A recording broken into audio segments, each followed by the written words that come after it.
What's up, everybody? Hope everybody's doing well. I just wanted to check in with you guys. I know a lot of players have been asking about my Yasuo list. And first and foremost, it's not my Yasuo list. It's actually a list from Nationals in China. This was the highest placing list for Yasuo, which is really cool. So Riftbound has a cool feature that if you are the highest placing person of a specific character, even if you don't win the tournament, you get a metallic card. So this was the highest placing Yasuo, so I thought that was a good place to start, considering that Yasuo is not too expensive to build, so opportunistic choice at the moment. Yasuo, really good ability. You could pay 2 and exhaust him, and he moves things into battlefields or out of battlefields, essentially giving pretty much everything accelerate, right? You could play something exhausted and then use him to go ahead and push it in. So really cool, and the deck really revolves around moving things around. So we're using Remorseful Yasuo as the champion. This guy's absolutely nuts. Every time I played him against my opponent's side. Yeah, if you can keep him alive, which is the point of this deck, is just to kind of like protect the guy you have in play. Whenever he attacks, he deals damage equal to his might to a character. So you could even pump him and then go in and, you know, he deals that much damage to a character, which is really crazy. So we have 3 battlefields here, and they all really help our strategy. So first up, we have Back Alley Bar. So when a unit moves from here, it gets +1 this turn. Obviously very good for our strategy since we are moving things around quite a lot. This will help us get a little bit more stats.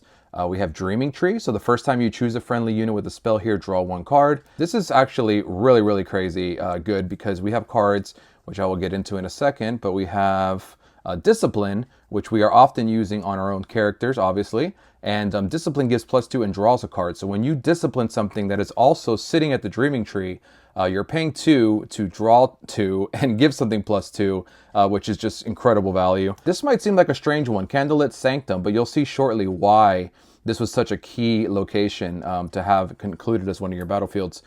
And then obviously On Guard, pretty straightforward. We usually have our characters by themselves in this deck, so obviously that's a great pump spell. We have Defies for, you know, stacked deck, also a really crazy card, and pairs well with what we're going to get into, which is also the reason why we're playing Candlelit Sanctum. Traveling Merchant, who is absolutely really good in this deck. When he moves every time, you discard a card and draw a card, so he's pretty much your draw engine. Many times you can move him more than twice a turn, so you can really like search for the cards you're looking for, so this guy's a great early drop.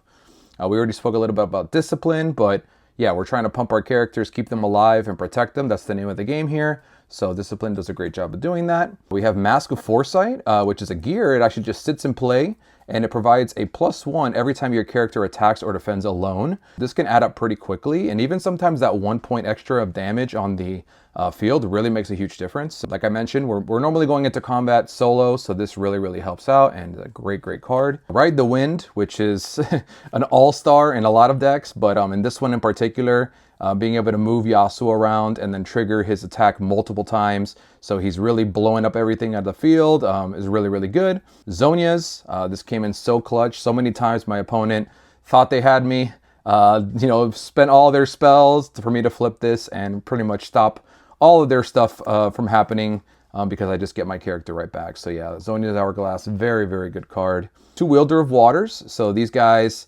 also really good at holding by themselves. I thought maybe this deck would play 3, but 2 did feel really good when I played it. I never really missed the 3rd one, so overall happy with the ratio on that. Find Your Center, which is a card that will allow you to draw a card and channel a rune exhausted if your opponent is almost winning the game. It costs only 1. So this is a really great way to just kind of draw through the deck, and it does channel you a rune as well. So yeah, just overall cycling and more draw power in the deck.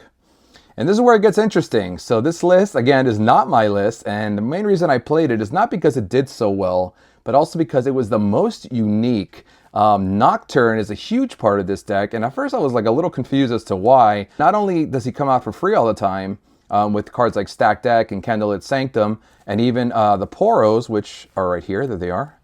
Mystic Poro, excuse me, which allows you to look at the top card. So if you ever reveal this, you can play it for free, and it has ganking, which is great for this strategy because you usually want to move things in automatically, and then Nocturne can gank over to the other side. So this does add some surprise pressure out of nowhere. Like there's times where my opponent was coming into the battlefield, I played Stack Deck, boom, now we have Nocturne in play, and it throws off all the maths. So Nocturne really good. And when you draw him in your hand and you're not really crazy about him, you could always pitch him to the Traveling Merchant if you really don't want to play him. So overall, really enjoyed this. This is not supposed to be Tasty Faefolk. This is actually supposed to be the White Flame, White Flame. You know which one it is. I'll put it on the screen. But yeah, it's supposed to be that thing. But I don't have one, and they're like $60, so I'm in no rush to get one. So Tasty Faefolk did the trick. This is an Accelerate. He gets in there for 6, and when he dies, he does a bunch of cool stuff. So I just played this guy as a filler, but you can probably play your preference of a one of, but preferably the Great White. The White Flame, whatever that thing. You got it. We have 2 Canes. Kane, another one of the really powerful cards in this deck. If he's moved twice, he doesn't take damage. Many times I would attack with him and then play Ride the Wind, which moves him to another location, and then now he's not taking any damage, so he's just able to clear stuff out without actually dying himself. And then when he finally does die, you have cards like Zonias, which bring him back, so like it's really, really hard to take care of the characters, or rather take out the characters in this deck. So yeah, very powerful card. Raza, this one actually was very surprising when I saw it in the list, but this card was actually really good. You're playing a lot of spells in this deck to pump your characters, so your graveyard or discard fills up pretty quickly. So many times I was able to play this guy for like 2 or 3. Sometimes, one time I even played him for free. And you can immediately use Yasuo's effect to push him in.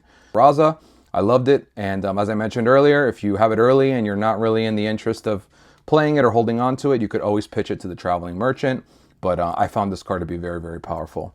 And then I already mentioned it, but the Mystic Boros, you can look at the top card, potentially revealing the Nocturne, and overall just a great 2-drop. So once again, I know I've mentioned it twice, but want to give credit where credit's due to the creator of the deck over in China. I don't have their name, but I will post the list on the screen here as a final product.